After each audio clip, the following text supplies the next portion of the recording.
all about you, all around you. The Necronomicon also speaks of the Migu, agents of Nyarlathotep, who come from the universe beyond the 8th Gate, a place called Yagath. Alhazred seems to speak about UFOs and abductions in one comment about the Migu. It is of these same spawn of Yagath that it is said do carry the minds of wizards and other men unto Yagath, clad within amphoria of strange metal and design. With these minds thus preserved, they are thus able to make the trip across the gulf under the rim. This seems to reference metal vehicles that can travel to other spheres without astral flight. He also speaks about machines that are used to converse with the abducted. In a state of dreamless sleep do these minds wait, requiring no sustenance until awakened by the Migu, and, through strange mechanizations, and thus given the power to converse, of vision, and of hearing, without the mortal body being intact, or that is, connected to the mind. Here is depicted what appears to be a machine, because it doesn't resemble the magical symbols. This group was sent by the Elder Lords. It is a spirit being whose duty it is to watch over you, perhaps provided as a counterweight to the jinn and their influence, which is mainly detrimental. They, like the demons, demand sacrifice and ritual in order to invoke directly. If the calling of a watcher is done inappropriately, the watcher may turn on you and slay you. When conjuring a watcher, you must use symbols located on your person, or hand gestures, in order to remind them of the covenant they have sworn with our race. The Necronomicon claims that humans came extremely late in the game. Alhazred reiterates the incredible dangers that face humans from the world without.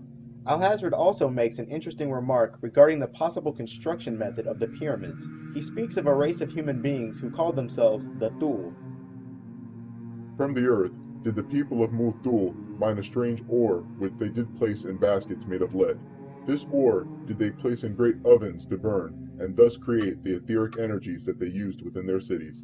With these energies did they bring light to lamps without oil or wick, and also did they use these energies to move the great stones of which they built their great cities.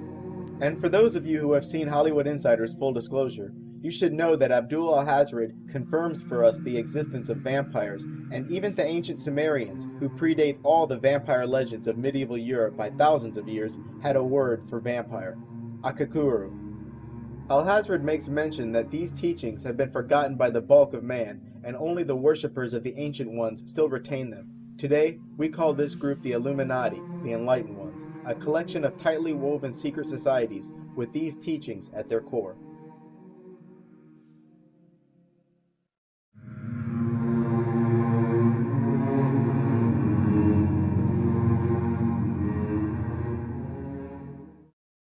Alhazred says that places where one intends on doing a calling should be high in the mountains, and preferably near the ocean. The place should be remote, and the further from the nearest person, the better. The calling site should be clean. Any type of spirit may be summoned and detained until it answers your questions. The dead, the gods, and even the souls of the unborn may be summoned.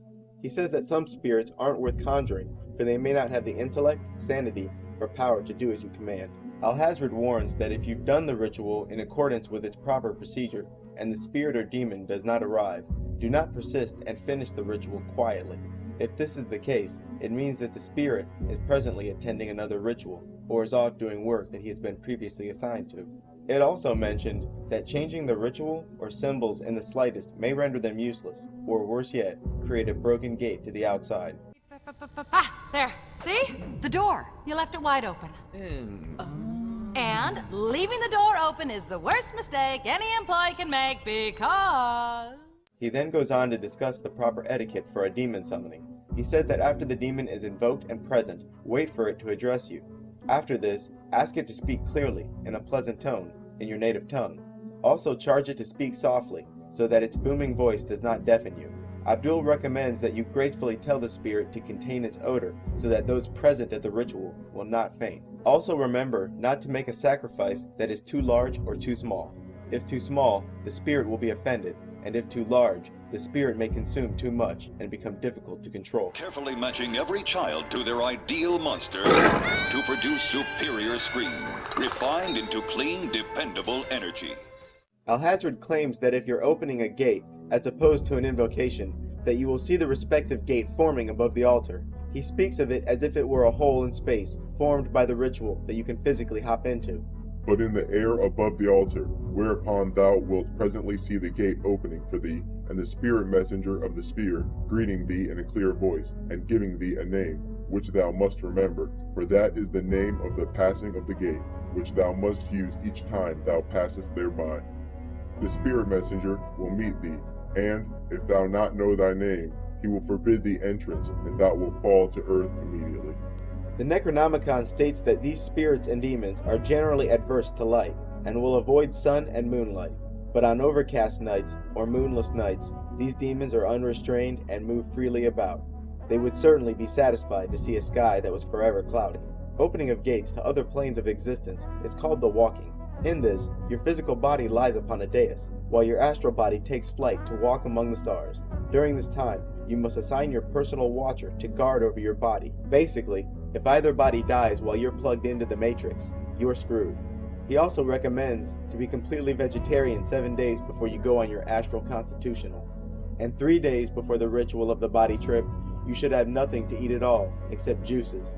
Having meat in one system may affect the experience, or maybe it's best to have absolutely nothing inside the guts of a body you're about to take a trip out of. Now many out there have seen countless celebrities doing this, the devil hand sign. This hand gesture is called the sign of Vor, and is one of the 4 signs used during a satanic ritual. The sign of Vor is used whenever someone wants to ask something of the old ones, and the old ones only. As you can see, 3 of these 4 signs have worked their way into popular culture. The second gesture is easily the most famous of all, and it's called the sign of Kish. The sign of Kish is used to break down the barriers and open a portal to the outside. The third sign is also rather familiar, a gesture made famous by Adolf Hitler. This gesture is called the gesture of Koth. It is used in a ritual to seal the gate or portal that was created by the sign of Kish. The fourth is the elder sign, and apparently is used for general protection against antagonistic spirits and those who would send magic your way. All of these gestures are intended to be done with the left hand. The abilities that magic offers its users is vast and varied. Every spirit may not be useful, and some spirits are good at some jobs and incapable of others. Each has their specific abilities and respective symbol and ritual. Some spirits, like the Mad Gog Azathoth, are extremely powerful and hard to control. Hollywood Insider's Dark Stars covers many demon-granted abilities that countless celebrities have admitted to using. And finally, to wrap it all up, here's a quote from Alhazred concerning magicians. Wisely did Ibn Shakabeo say, "Happy is the town where no wizard hath lain, and happy the town at night, whose wizards are all ashes." These are rather strong words for an admitted black magician, and are faithful to Alhazred's largely apologetic tone. Well friends, I hope you found this video eye-opening. I'll close by saying this: there should be no secret keepers of the truth, and that only the willingly ignorant and profane should remain ignorant and profane. The truth belongs to every mind that can manage to comprehend it, because these truths have been withheld from us not out of mercy for our sanity, but to prevail over us and rule in our place. And now that I've shared with you a bit of what I know, it's your turn to share with others what you know. Take care, keep learning, and thanks for watching.